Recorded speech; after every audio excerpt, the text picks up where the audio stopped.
Harry, tonight we're going to read a couple verses from the book of Revelation. So let's begin. It's in the first chapter, verse 1 to start off. The revelation from Jesus Christ, which God gave him to show his servants what must soon take place. He made it known by sending his angel to his servant John. Go ahead, Harry. Yeah, that's kind of interesting when you actually stop and read them carefully. And so it says that it's God gave the instruction to Jesus, who gave it to the angel, who gave it to John, who's giving it to us. So it all starts with God. It's kind of interesting. Often, I never realized that who's really doing the instructing, but it actually comes from God to Jesus, to the angel, to us. It's kind of neat. So it actually Jesus involved for sure, John's involved, everybody's involved, but ultimately it's still the same as it was in the New Testament that Jesus said, I say the things that God the Father gives me to say, and I do the things he asks me to do. So it's still the same. And that's interesting. Nice. I like that parallel. Verse 3. Blessed is the one who reads aloud the words of this prophecy, and blessed are those who hear it and take to heart what is written in it, because the time is near. It doesn't say understand it, though, does it, Harry?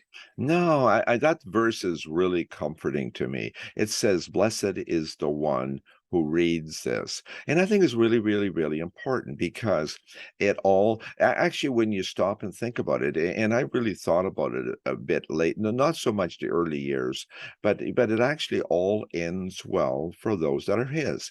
And as we read that, there's great comfort in that and the opportunity to know that. Because if we just think of the chaos and all the things that are going to happen, we say, well, man, I sure doesn't happen. I hope that doesn't happen in my day because I don't want to go through that. But actually, if you look at it carefully and see so those that have the mark of the Lamb, life isn't easy. It's not going to be easy, but it's doable. But for those that have the mark of the beast, it's not.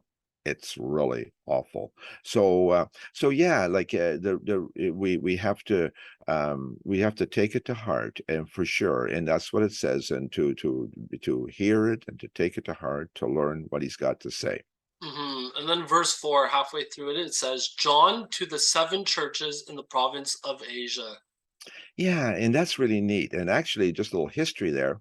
Paul, in the year 57 or so, brought the gospel to Ephesus, and it says all the churches in the province of Asia heard the gospel. So the people were it's a port city, so people would come from all the different area and go to Ephesus, and Paul would bring them the gospel.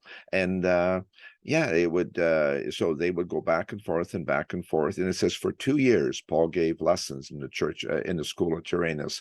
And so they heard the gospel at that time, and that's again it's around the year 57 that this happened, 56, 57.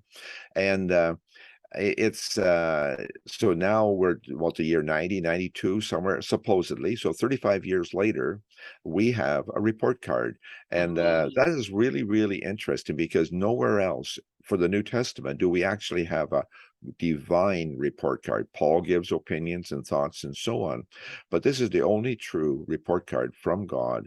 And it's interesting because we can compare our lives, our church, our direction with those churches, say, okay, where do we fit in? How does this work? But also is really interesting. All the seven churches had one thing in common. They all said to the one who is victorious. And that is special. There is nobody, even if your church is a bit sketchy, we can still be the one that's victorious. And there were churches that weren't so good. But the one who is victorious, it's always an individual thing to get right with God. Doesn't say your whole church is going to be okay, but we have that opportunity. Jesus sees us, Jesus knows us. And if we're faithful and we're responsible, that is who is victorious. Amen. Thanks a lot for this, Harry. Very good. Thank you.